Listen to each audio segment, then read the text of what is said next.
Hi friends, welcome to red spider Sakthi. இன்னைக்கு நம்ம இந்த வீடியோவில் எதை பற்றி பார்க்க போகிறோம் அப்படின்னு பார்த்தீங்கன்னா, லியோ ஜான்பாலோட இயக்கத்தில் விஜய் ஆண்டனி, சமுத்திரகனி, தீப்சிகா, பிரிகிடாவோட நடிப்பில் உருவாகி இருக்க மார்கன் திரைப்படத்துடைய விமர்சனம் பற்றி தாங்க பார்க்க போகிறோம். அதுக்கு முன்னாடி நீங்கள் இன்னும் நம்ம சேனலை சப்ஸ்கிரைப் பண்ணலை அப்படின்னா சப்ஸ்கிரைப் பண்ணிக்கோங்க. பக்கத்தில் இருக்க பெல் ஐக்கானை கிளிக் பண்ணிக்கோங்க. சென்னையில் மர்மமான முறையில் விச ஊசியை போட்டு உடல் ஃபுல்லாக கருகின நிலையில் பெண் ஒருத்தர் கொலை செய்யப்படுறாங்க. இந்த வழக்கை போலீஸ் இன்ஸ்பெக்டரா பிரிகிடா பார்த்தீங்கன்னா விசாரிக்கிறாங்க. மும்பையில் போலீஸாக இருக்க விஜய் ஆண்டனி இந்த செய்தியை பற்றி தெரிஞ்சுக்கிட்டு அந்த வழக்கை விசாரிக்க அனுமதி கேட்குறாரு. ஏற்கனவே விச ஊசியால் பாதிக்கப்பட்டு காவல்துறையில் இருந்து ஓய்வில் இருப்பதால் இந்த வழக்கை அன்அஃபிஷியலாக விசாரிக்க சென்னைக்கும் வராரு. அங்க அஜய் தீசனை சந்தேகத்தின் பெயர்ல பிடிச்சு விசாரணையும் பண்றாரு. அப்ப ஒரு ஆச்சரியமான விஷயம் தெரிய வருது. மேலும் அவர் சொன்ன தகவலை வச்சுக்கிட்டு யார் இந்த கொலையை செஞ்சாங்களோ அவங்கள நெருங்குறாரு விஜய் ஆண்டனி.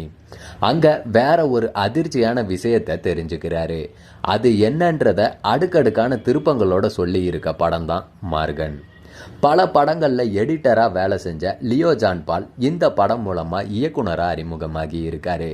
ஒரு படத்தை கிரிப்பிங்காக இருக்க செய்கிறது எடிட்டரோட கையில் தான் இருக்குது.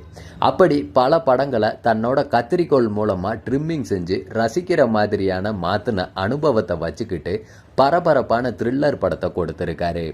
இது ரியாலிட்டி படமா இல்லை ஃபேண்டசி படமானு கேட்க வைக்கிற அளவுக்கு திரைக்கதையை சுவாரஸ்யமாக எழுதி அதுக்கு ஏற்ற மாதிரி கேரக்டர்களை கச்சிதமாக தேர்வு செஞ்சு பொருத்தி இருக்காரு. குறிப்பாக கிளைமேக்ஸ் காட்சியில் ஸ்கோர் அடித்து படத்தை வெற்றி பாதைக்கும் கூட்டிகிட்டு போயிட்டாரு. விஜய் ஆண்டனிக்கு இது போன்ற த்ரில்லர் படம் வித்தியாசமான கதைக்களம்னா அல்வா சாப்பிட்றது போல. இதுலேயும் அப்பாவி முகத்தோட தன்னோட யதார்த்தமான நடிப்பு மூலமாக கவர்ந்து இழுக்கிறாரு. காவல்துறை அதிகாரியாக படம் ஃபுல்லாக கேஸை கண்டுபிடிக்க அவர் போராடுற சீன்கள்லாம் செமையாக இருக்கு. விஜய் ஆண்டனிக்கு நிகராக இந்த படத்தில் அறிமுகமாகி இருக்க அஜய் தீசனுடைய கேரக்டரும் அமைஞ்சிருக்குங்க.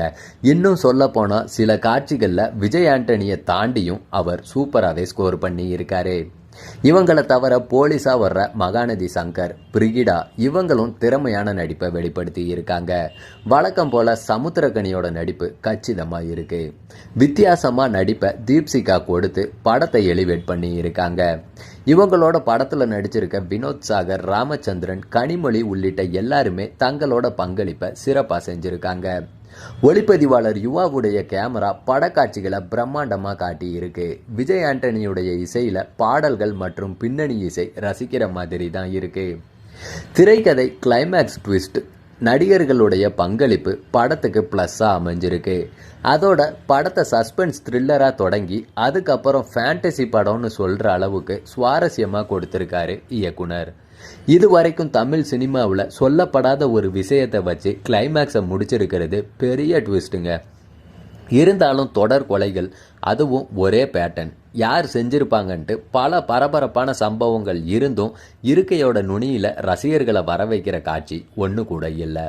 அதுலேயும் அஜய் தீசன் கதாபாத்திரம் ஒரு கான்செப்ட் சொல்லும்போது ரசிகர்கள் எந்த பக்கம் கதையை தொடர்றது அப்படிங்கிற குழப்பமும் இருக்கு.